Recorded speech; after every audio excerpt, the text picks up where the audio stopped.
সম্প্রতি ছত্তিশগড়ের বিজাপুরে সাবেক দুই পঞ্চায়েত প্রধানকে খুন করেছে মাওবাদীরা। একসময় এই বিজাপুরের বিস্তীর্ণ এলাকায় দাপট ছিল মাওবাদীদের। ক্রমাগত ওই দাপট খর্ব হয়েছে যৌথ বাহিনীর অভিযানে। বর্তমানে ওই রাজ্যে ক্ষমতায় বিজেপির সরকার।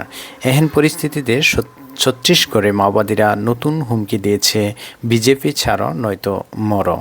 ছত্তিশগড়ের বিজাপুরে বিজেপি বিরোধী আওয়াজ তুলে লিফলেটে দেয়াল ভরিয়েছে মাওবাদীরা। গতকাল বৃহস্পতিবার বিজাপুরে একটি জায়গা থেকে উদ্ধার হয়েছে শুক্ল ফারসা ও শুকরাম আভালামের লাশ।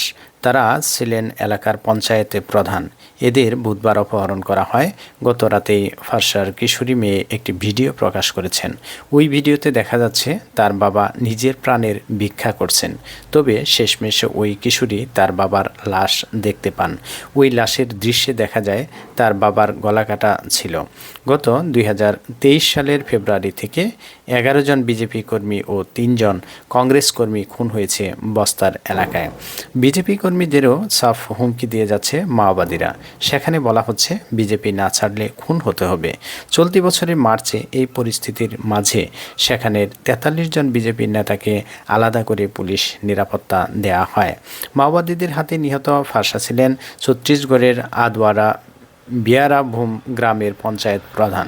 2004 সাল থেকে 2009 সাল পর্যন্ত তিনি সেখানে ওই ভূমিকায় ছিলেন।